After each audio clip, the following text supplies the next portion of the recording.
Hi, good morning. Yun, yung video ko po ngayon tungkol naman po dun sa napanood ko po recently na video din. And I just love yung concept ng video niya or yung topic ng video niya na lagi ko rin pong sinishare dito sa videos ko. Yung tungkol po sa customer service. Sabi niya doon, yung intro po niya doon, ilang beses na daw tayong mga customers or as customers umalis sa isang establishment, sa isang company na dati tayong, I mean, let's say first time nyo lang po dun sa restaurant, sample. O kaya yung multiple times na po kayo dun sa restaurant na yon. Pero umalis kayo kasi parang sobrang sama ng experience niyo. Parang sinabi niyo na, di na ako babalik dito sa restaurant na to kahit kailan. Yon. 'Di ba minsan nangyayari po yun kasi nga parang yun, hindi po kayo satisfied sa nakuha niyong service. So, yung point po ng video niya, tulad po nung sinasabi ko din before, is yung customer experience talaga, yun talaga yung isa sa sa, para sa akin nga po, number one po yun eh. Number one na nagmamatter din po, bukod po dun sa service. So, sobrang daming same services na pwede niyong makuha sa iba't ibang company. Even sinasabi ko po dun sa mga kasama ko po sa sales, sa mga account managers po namin na sobrang daming payroll system, sobrang daming mga companies na nagde-develop ng software na ganito din, na may na high quality din. Siyempre, sasabihin ko po high quality sa pero ibig ko sabihin, na same service, I mean, same quality ng kaya naming i-provide or pwedeng masigit pa, pero magkakatalo yan lahat sa customer service. Kung paano natin hinahandle yung customer, kung paano natin hinahandle yung concerns nila, yung suggestions nila, yung problems nila dun sa product na binili or service na binili sa atin, something like that.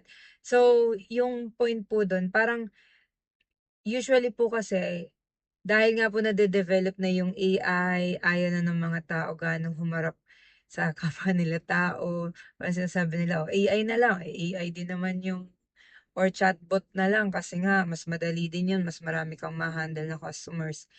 Yes, tama po yun. So, ang bilis pa. Kumbaga, simultaneously, masaservan lahat ng customer. But, in my opinion, it should have a level of degree na hanggang dun lang yung chatbot na yon. Wag natin siyang iasa lahat dun sa chatbot na yon. Parang ganun po.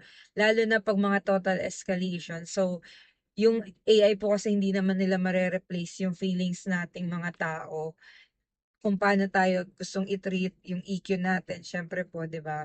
So, yun po yung parang point ng video na yun na which is I really like kasi po naniniwala din po talaga ako doon. Tapos pag inisip din po natin, bakit ba nagiging memorable yung isang service sa inyo, yung isang lugar, pag kung paano kayo tinreat, 'di ba? Kung paano po nag-treat yung isang empleyado nila na nag-serve sa inyo, for example. Ako nga po eh, minsan pag may pupuntahan akong establishment eh, sinasabi ko, uy, happy nyo naman po, siguro mataas sweldo nyo dito. Binibiro ko po. Pero sinasabi din nila na, hindi naman ma'am, ano lang po, happy lang po talaga kami dito. I admire that kind of company, promise.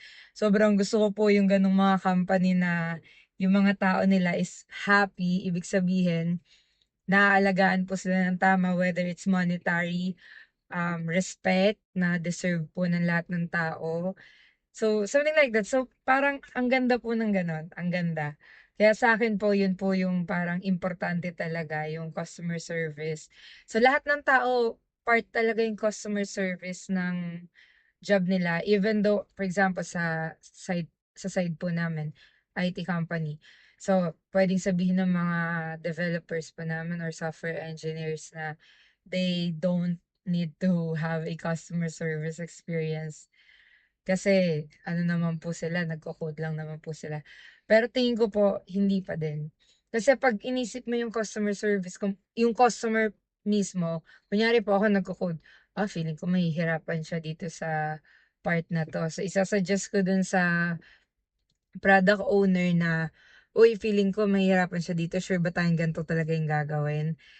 So, parang ganun po, hindi lang siya nagma-matter para sa mga salesperson, sa marketing, sa owner, feeling ko po sa lahat ng bumubuo ng organization ng company. So, yun po yung parang kailangang matandaan. So, ayun, sana ma-ingrain po namin yon sa ginagawa po naming company ngayon.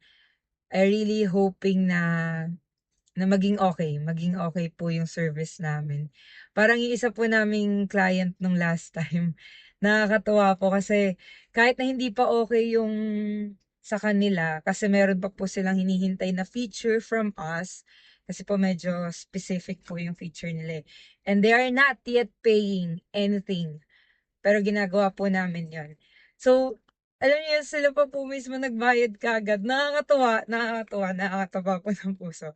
So, yun po yung parang isang testimony ko na pag may customer service ka po talaga and inuna mo talaga yung needs ng customer mo versus dun sa monetary values or something or yung gain mo kaagad, feeling ko ripple effect po yun in the future. So, yun lang po yung gusto kong ikwento for this vlog. And bye-bye po. Thank you.